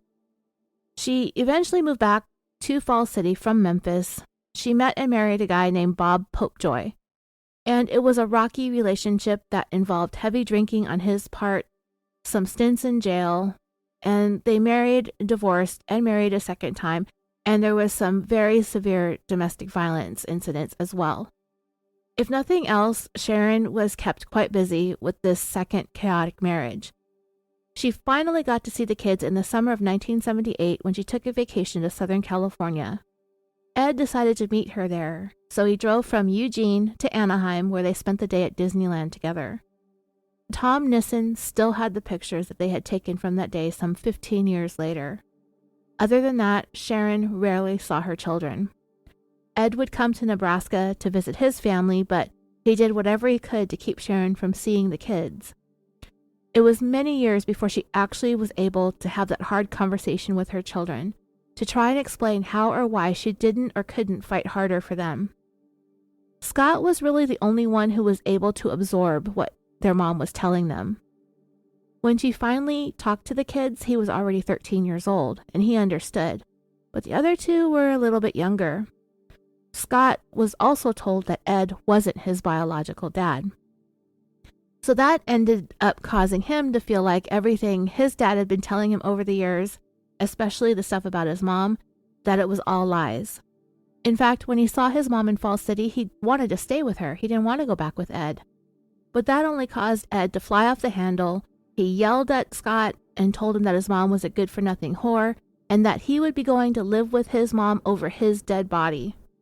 By that time, Ed was living in Crowder, Mississippi, and he was also married for a second time to a very young woman named Pamela, who did the best that she could to try and fill in as the mother figure in Scott, Susan, and Tom's lives, but it didn't go well. Ed continued to be a solid provider. Pamela was able to stay home and take care of the children. In fact, Ed was doing so well with work, he actually didn't understand why Scott had been so hell-bent on going back with his mother, who he considered to be a loser with no money. Ed was able to give the kids anything their hearts desired, so it was ridiculous to him that any of them would choose to go with their mom over him. But the truth was, Ed and Pamela were really super strict with the kids. Examples given were how the kids were forced to do homework each night and that they were required to go to church 2 evenings each week as well. It doesn't sound totally unreasonable to me, but Scott actually didn't want to be bothered with homework, nor did he want to go to church, and he really wanted to go live wild and free with his mom. And that had in large part to do with the fact that Sharon was still very young and had Scott when she was only 14. So it was more like a friendship as opposed to a mother-son relationship. Scott had said that Sharon was really fun and very cool to be around. Eventually, Scott had put up so much of a stink to go and live with his mom that Ed just got sick and tired of hearing about it, and he put him on a plane to Nebraska. Tom, however, was still young and had to stay in Mississippi, and he wasn't happy about it. He hated his stepmom, Pamela. His sister Susan was okay with her, but Tom never warmed up. And neither Pamela or Ed really cared for what Tom wanted. They told him to consider himself lucky that he had a roof over his head and food in his belly every single night. Tom Nissen's odd behavior began when he was pretty young, but his family, particularly his older sister Susan, didn't really think that there was anything all that off about him. But from very early, Tom did things that amounted to some pretty destructive behaviors. For example, when he was off playing somewhere, if he ever got hurt, he kind of got rewarded with something to help placate him, like a treat or a new toy. He would eventually resort to self-harm in order to get presents from his parents. He and Susan were pretty close growing up. Like Ed, who had been a mechanic and a cabinet maker, Tom was also very good when it came to working with his hands, so that was his strengths. Ed married Pamela in 1981, and she tried extra hard to be a good stepmom to his 3 children, bringing one son of her own into the relationship. It took time, but Susan would eventually warm up to Pamela, but Tom, he never did. He never felt like he should have been required to show any kind of respect to Pamela since she wasn't his mother. And it only got worse once his older brother Scott got to go and live with their biological mom.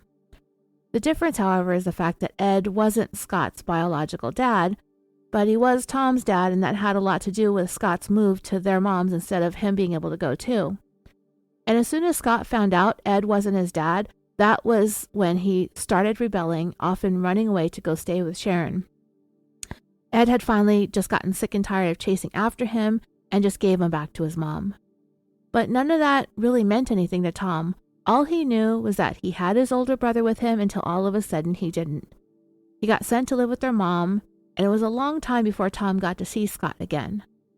Tom continued to live with his dad and his stepmom, and he was utterly miserable the entire time. He had even gone outside during a particularly bad winter storm, hoping that he would become violently ill, but it didn't work. Tom was never able to get along with Pamela, and Ed didn't care what Tom thought or felt. He was just going to have to suck it up and deal with it. His resentment towards Pamela continued to build the more that she tried to act like his mom. Eventually, his resentment morphed into anger, which then evolved into hatred. And before long, Tom was constantly fighting with her and her son, Sean. Tom began lashing out at other kids at school or in the neighborhood. He was picking fights and causing trouble. He rarely came out of his bedroom when he was at home, and almost always had the music cranked up as loud as he could so he could just drown everybody and everything out. At some point, Tom's dad, Ed, had gotten sober and found the Lord. And with this religious awakening came a whole new set of house rules.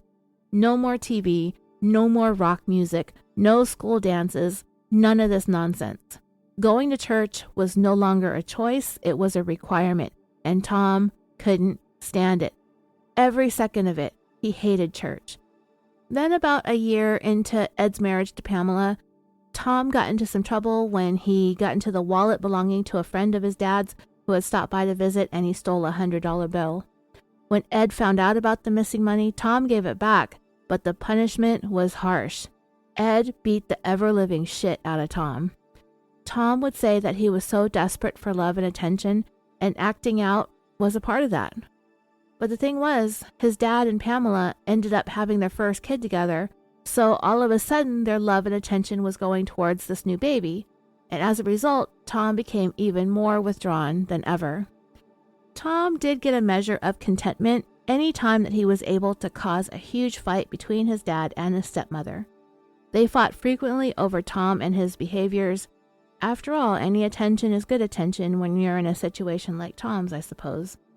With his dad working all hours of the day and night with the cabinet-making business, and Pamela busy with the new baby, Tom was just tired of nobody ever showing up for him. Nobody ever came to his school activities. Nobody ever came to watch him play sports. None of it.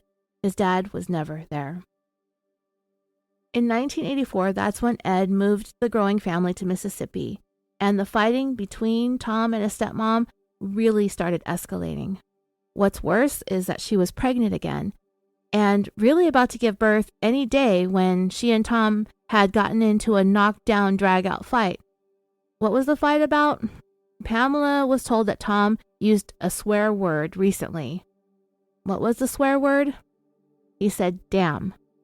And what got her even more upset with Tom was the fact that he would actually get into a physical fight with her knowing that she was just days away from giving birth. Later on that day that they fought, Tom took off. He was ultimately taken into police custody and brought to a juvenile detention facility and subsequently picked up by his dad.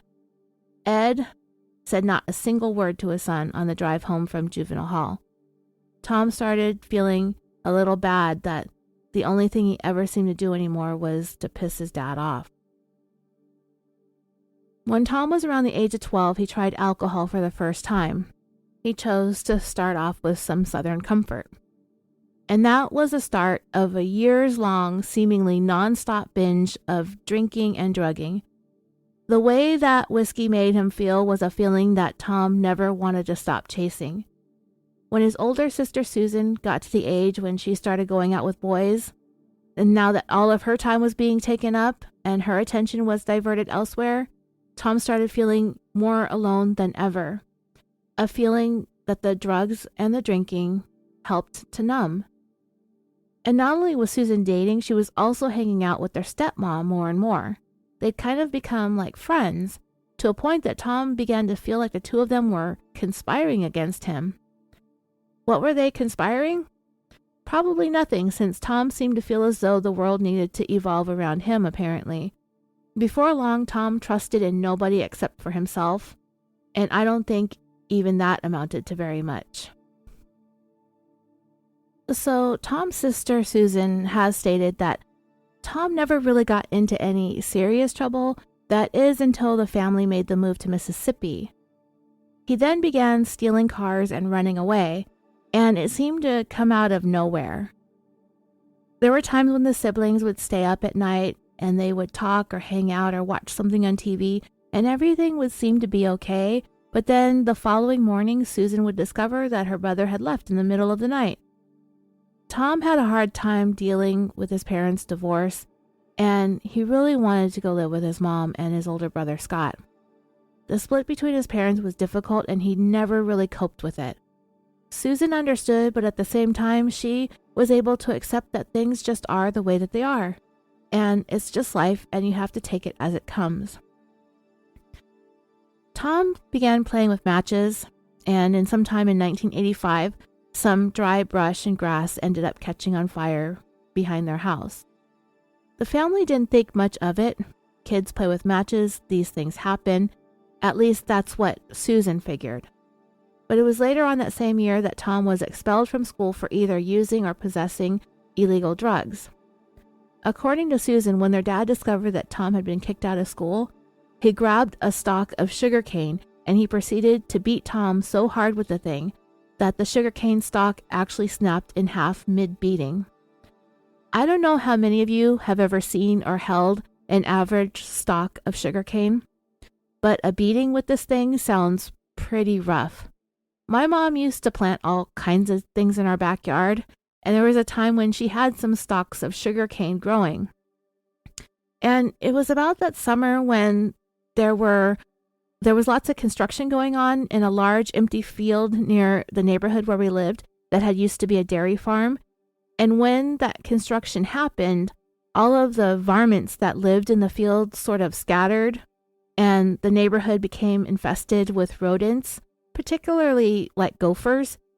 And we were sitting in the backyard, like on the patio furniture one afternoon, and we were noticing that the sugar canes started moving, kind of swaying side to side, eventually tipping over. It was kind of funny, but not funny, because, my mom liked her plants.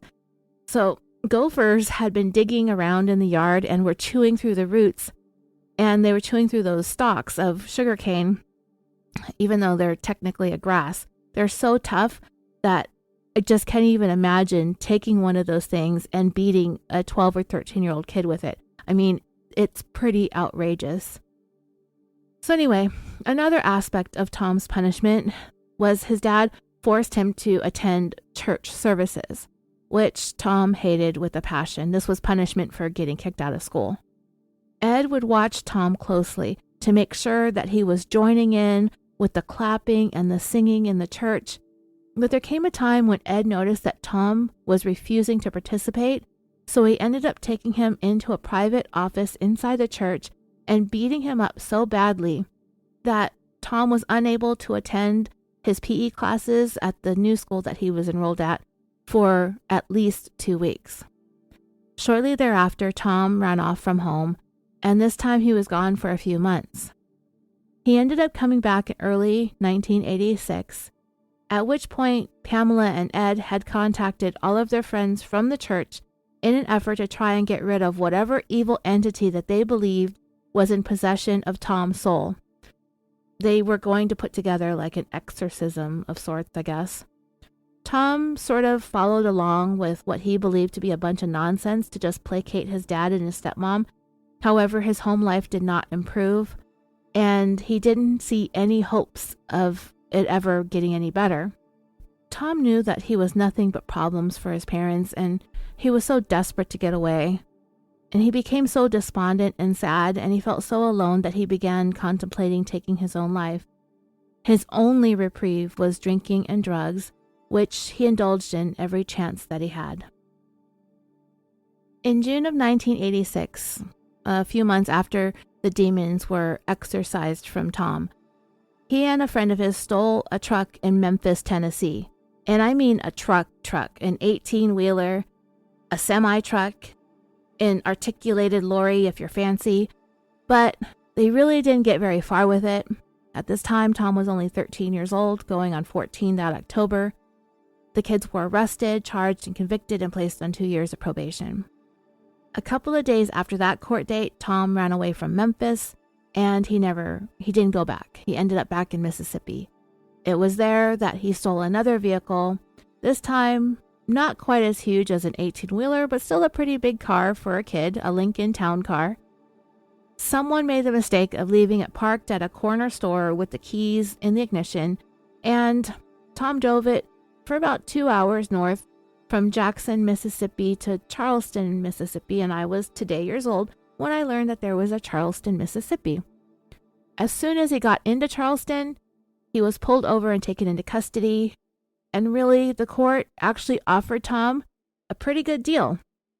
He could either go to jail or get the F out of the state of Mississippi for the next 2 years. Tom chose to leave the state. His mom and his older brother, Scott, were living in Nebraska. At this time, he was about to turn 14. He was ready to try for a brand new start with his mom and his stepdad up there. And just to be clear, all this time in the book and throughout much of the story, Tom had actually been going by his first name, which is Marvin. Thomas was his middle name. And he was often referred to as Marvin through many of the things that I read about his early life. But when he moved to Falls City, Nebraska on June 9th, 1986, he started going by his middle name, which is what he is mainly known by. I've just been calling him Tom from the beginning because the last thing that this episode needs is more names to keep track of. It was pretty easy for him to transition because he was known as Tom by almost everybody in Nebraska, including his family. Unfortunately for Tom, it wasn't going to be the smooth, fresh start that he had hoped for because he had a step-parent on that end of things that he needed to contend with. His mom had been married to Bob Popejoy, and he and Tom butted heads from day one. According to Tom, Bob drank way too much, but along with that, Tom had been allowed to drink as well, apparently. Within a matter of 3 months, they were at each other's throats. And Tom was somewhat intimidated by Mom, but by also his own mother, Sharon, because she was constantly mad at Tom for one reason or another. It started to feel like Tom could do nothing but get into trouble, whether it was on his own or along with other kids from school or those who were in his neighborhood. He was in some kind of trouble in some way, shape, or form just about every single day. His stepdad apparently had tried to work with Tom to help see him through his problems, but I find it a little difficult to believe that Bob Popejoy fully put his heart and soul into helping Tom if he was always drinking and allowed Tom to drink too. In Aphrodite Jones's book, she described it as helping Tom to feel welcome and wanted.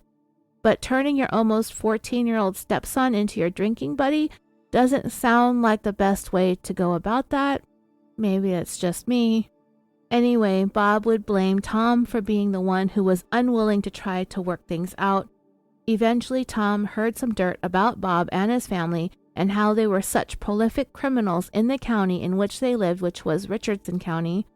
In fact, the family had been so busy being up to no good that they actually had their own filing cabinet at the DA's office.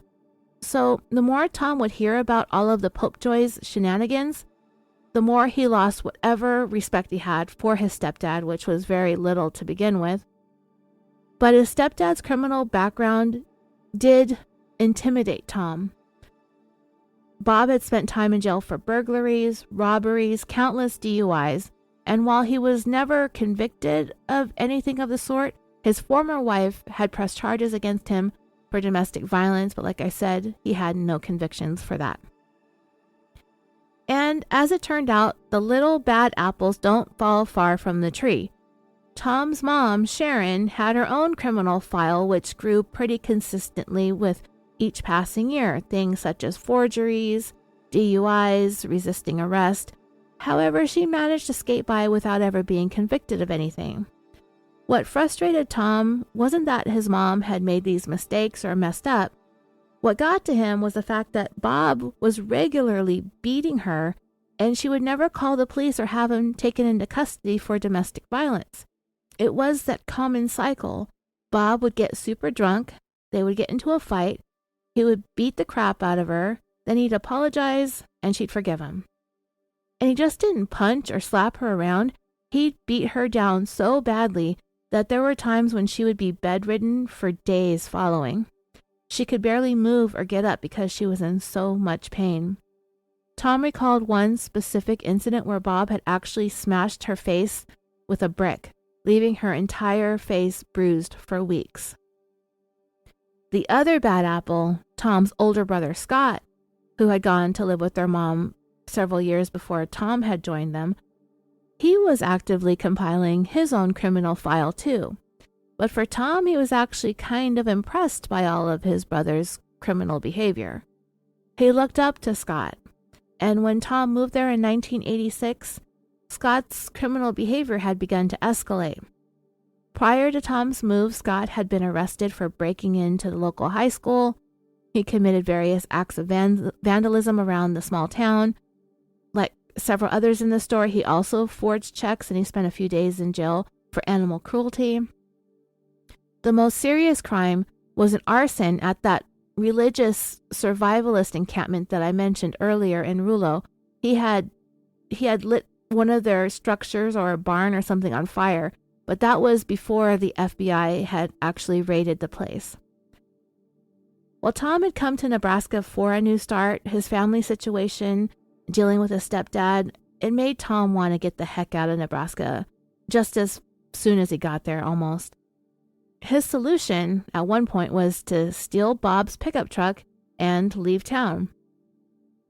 Tom ended up in Colorado, but like lots of teenagers in the story tended to do, or not do as it were, he didn't think things through.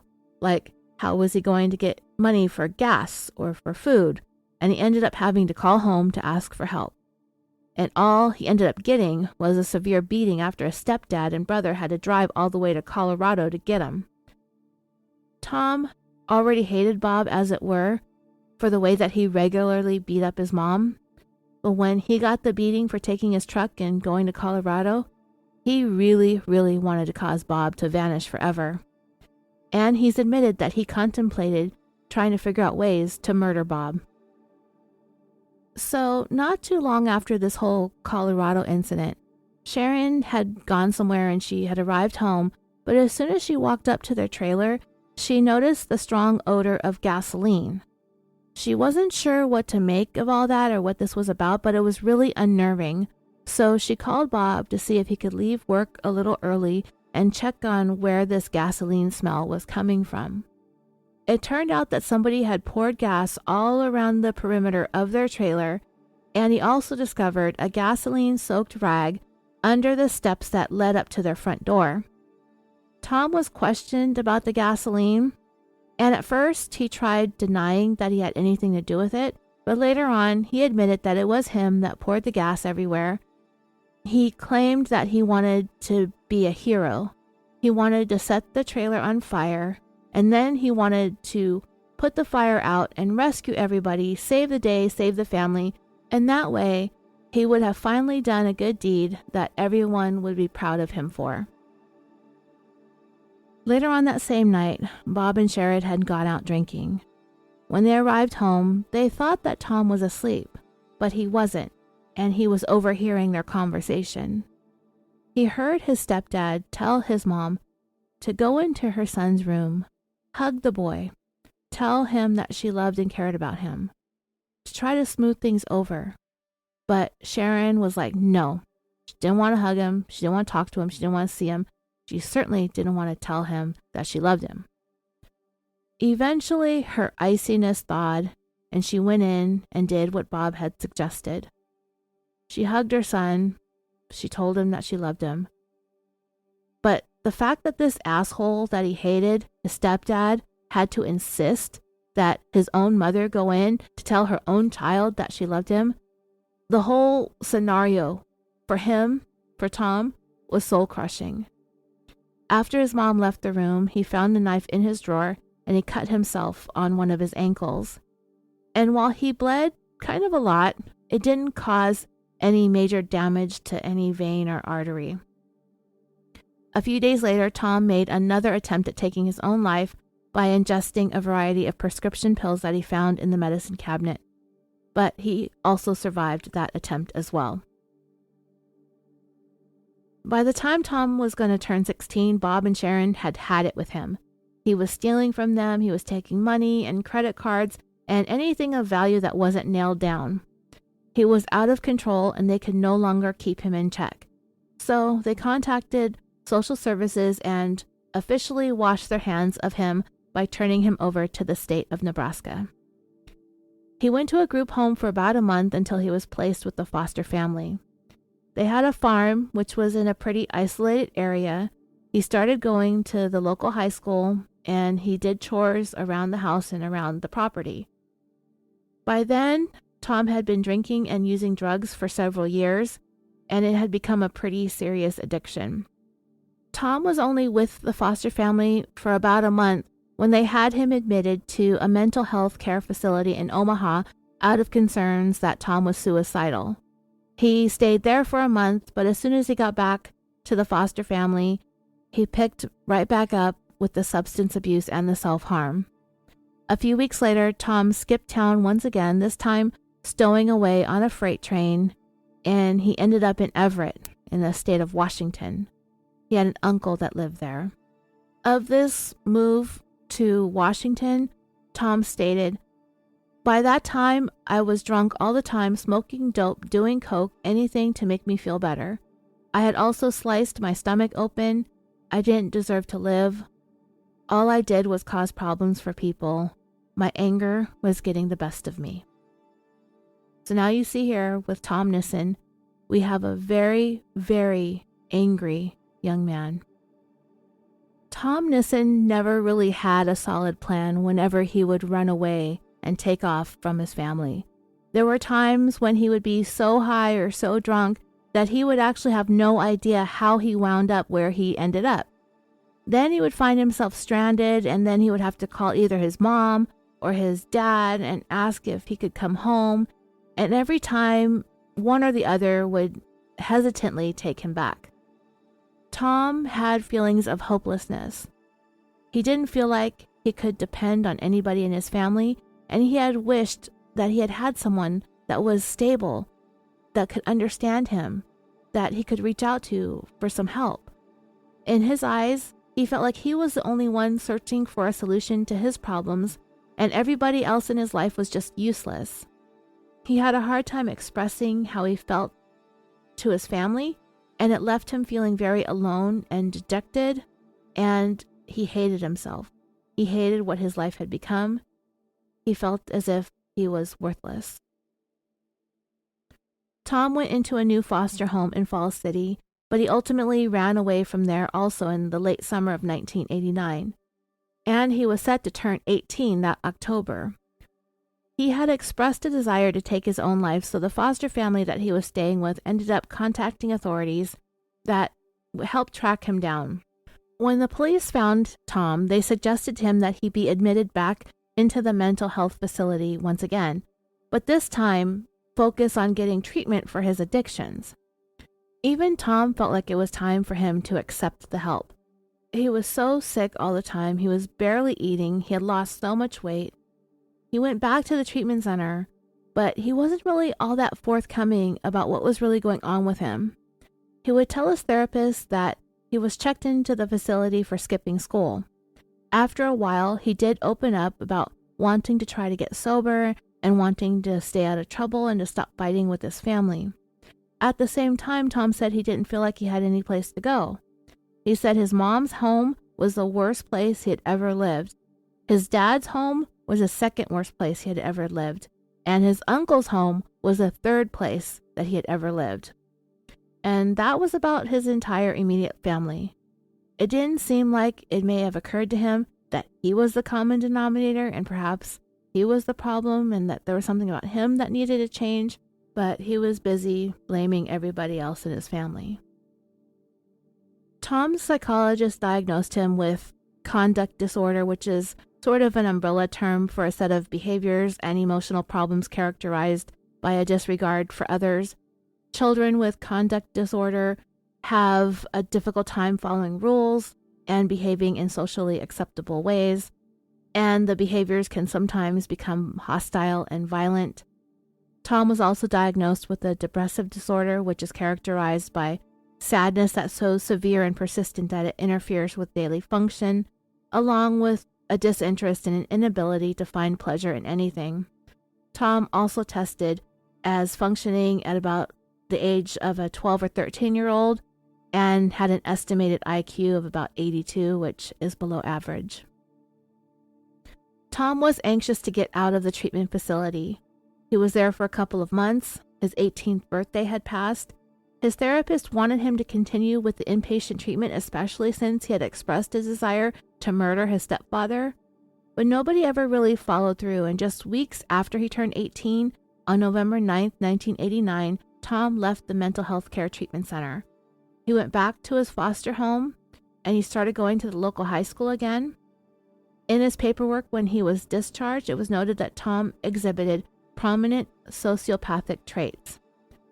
And with that, Tom went right back to drinking and using drugs constantly, to a point that he was always sick, always throwing up, barely able to walk, had constant pounding headaches, and frequently he was blacking out.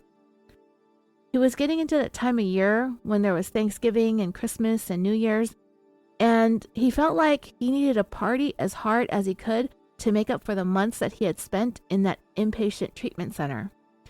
His foster family had had enough of him and told him he was no longer welcome. He was 18 years old, so I guess they had no obligation to keep him around anymore. Tom had made himself so sick from the hard partying that he ended up calling his dad, Ed, who was still down in Mississippi. And he wound up back down there with Ed and his stepmom once again. And it was as if Tom had never gone anywhere, because the fighting picked up from right where they had left off 4 years earlier. It got so bad that Tom ended up living at his dad's place of work, which was a cabinet making business that he had opened. Things kind of started looking up for Tom a little bit. He was working for his dad, he was earning some money legitimately, and he also found a girlfriend, so he was in love for the first time. But then tragedy struck. Pamela, his stepmom's mother, passed away, and Tom had actually been pretty close to her and considered her to be his nana. After the funeral, Tom picked back up with the drinking and the drugs and was pretty much intoxicated 24/7. It all came to head sometime in May of 1990 when Tom just could not take it anymore. He took a gun that had belonged to his dad and he actually shot himself in the chest. The bullet went through and through, punctured a lung, and exited out his back. And in the process, that bullet missed everything vital that would have killed him. Within weeks, Tom was okay. He recovered, but he went into a drug rehab center. And that was the point when Tom had failed yet again to end his own life, and he had just decided that there was nothing in this world that he would ever be able to do right. He stayed in rehab for a couple of months. He seemed to be doing okay in treatment and in group therapy, but in August, he just up and left one day, August of 1990. The following month, he was taken into custody for filing a false police report. He had claimed that a friend of his had stabbed him in the parking lot of a fast food restaurant, but the truth was that the stab wounds were really self-inflicted. Tom's mom and his grandpa tried reaching out to him to help him, but he had nothing really to say to any members of his family. Tom met Candy Gibson in October of 1990. He was 19 years old, she was about 16 or 17, and while Tom considered Candy to be a little more than a fling or maybe a 1 or 2 night stand, but as far as she was concerned, he was the one and she clung to him fast and hard. Candy was a pretty ditzy girl, kind of dumb, and it seemed like Tom did enjoy all of the attention that she would give him, how she was always all over him and hanging on him constantly whenever they were together. And she was already a mom to a 6-month-old. And one day, not too long after they started seeing each other, Tom kind of half-jokingly asked Candy to marry him, and she immediately said yes. Tom had grown very fond of Candy's baby, but when it came to Candy, he thought that she was pretty promiscuous. she wasn't all that bright, and he didn't seriously think that they would get married. They fought a lot, and both of them had trust issues even before they met.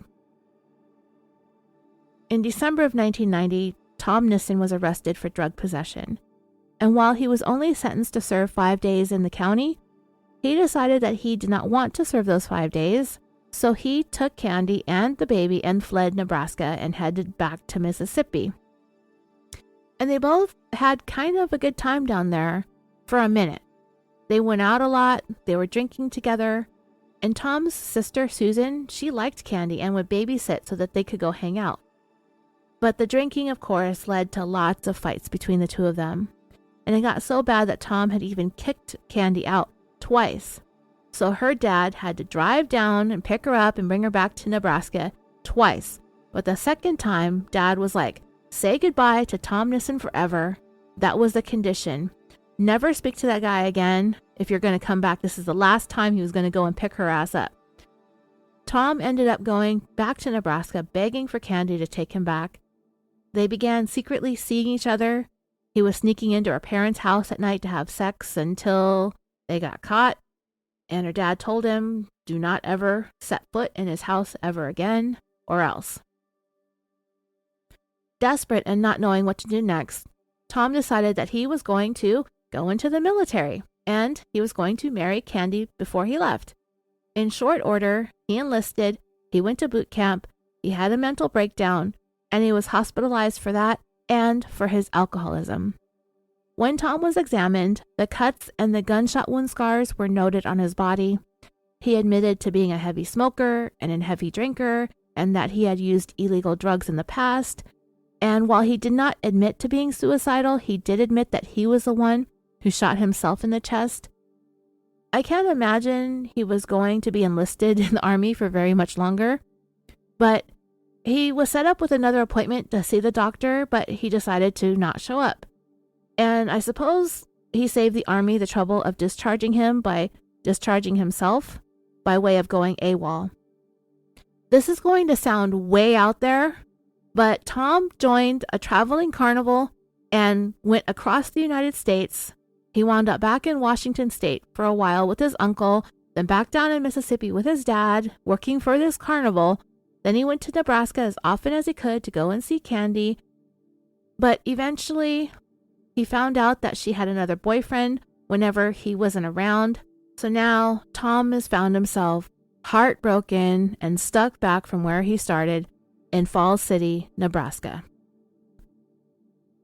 Tom's life was all the makings of a country song. He lost his girlfriend. His dad had him fired from his cabinet making company. He got fired from another job that he found. He totaled 2 cars. The place that he was living burned down. His dog ran away, and Candy was having another baby. Tom thought this one might be his, but might not be his. He was seeing somebody else at the same time, too, who he was living with unbeknownst to Candy. Blah, blah, blah. Candy had the baby in May of 1992. She named Tom as the dad, but like I said, who knows? When the baby was about a week old, the trouble that Tom had run into the previous year came back to bite him in the butt.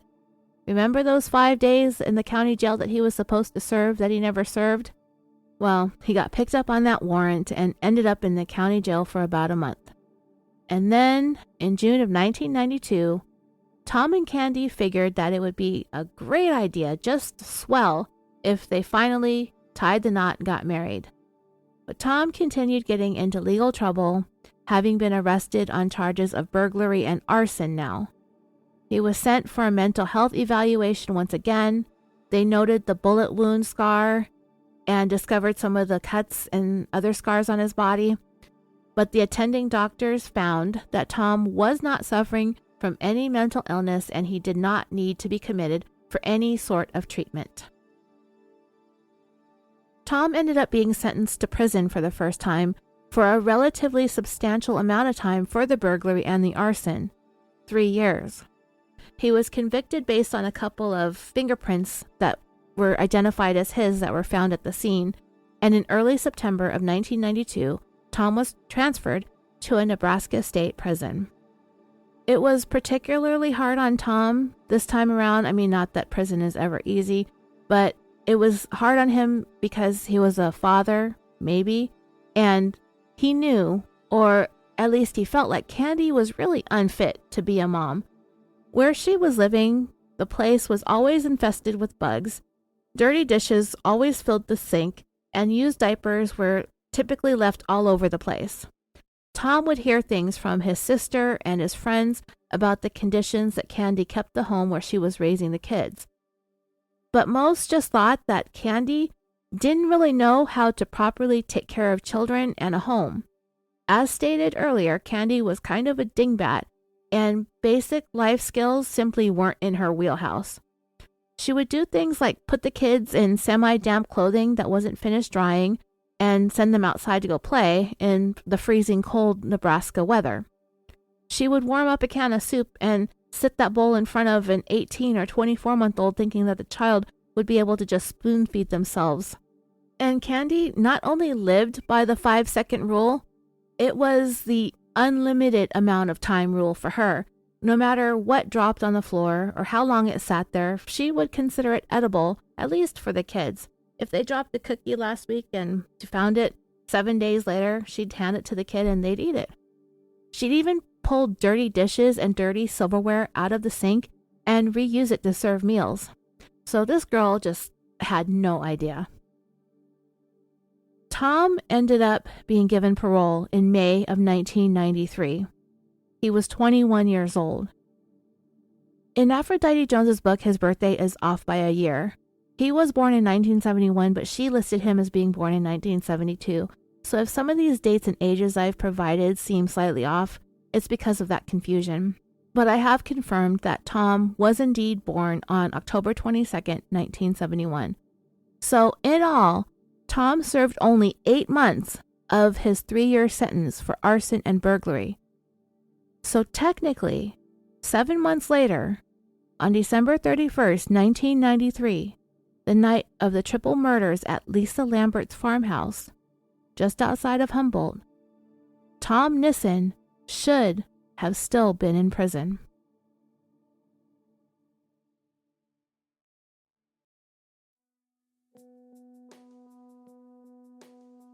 Okay, dreamers, I'm going to pause this story here. We will pick it up from the time Tom Nissen is out of prison and where he went from there. I want to thank you for listening to this series as we remember the very short life of Brandon Teena this month, as June is when the LGBTQ+ community is celebrated. Please join the Facebook discussion group where we can share comments and questions about this case. Follow the show on Twitter at CaliforniaPod and Instagram at CaliforniaDreamingPod. If you would like to help support the production of this podcast, you can join Patreon, where there are dozens of bonus episodes that you can gain access to starting at $1 a month. And dreamers, every little bit helps. Times are tough. Prices for everything have skyrocketed, but I am keeping this show ad-free, which means I depend solely on Patreon and PayPal to produce your free weekly episodes and the monthly bonus episodes for subscribers. Access to the monthly bonuses will always be available to every Patreon subscriber. And I'm not sure that there are very many content creators who do offer the monthly bonus at the $1 level. It has always been that way with our show, and I don't intend to ever change that, but I do depend on subscribers to offset the cost and time it takes to produce California Dreaming. I want to thank you again so much for listening. I'm a little bit late in the month of June for the Patreon bonus, so I'm going to get started on that next, and then we will finish up this series, hopefully before the end of June. I'm your host, Roseanne. Please, as always, take care, be safe, and until next time, sweet dreams, and love one another.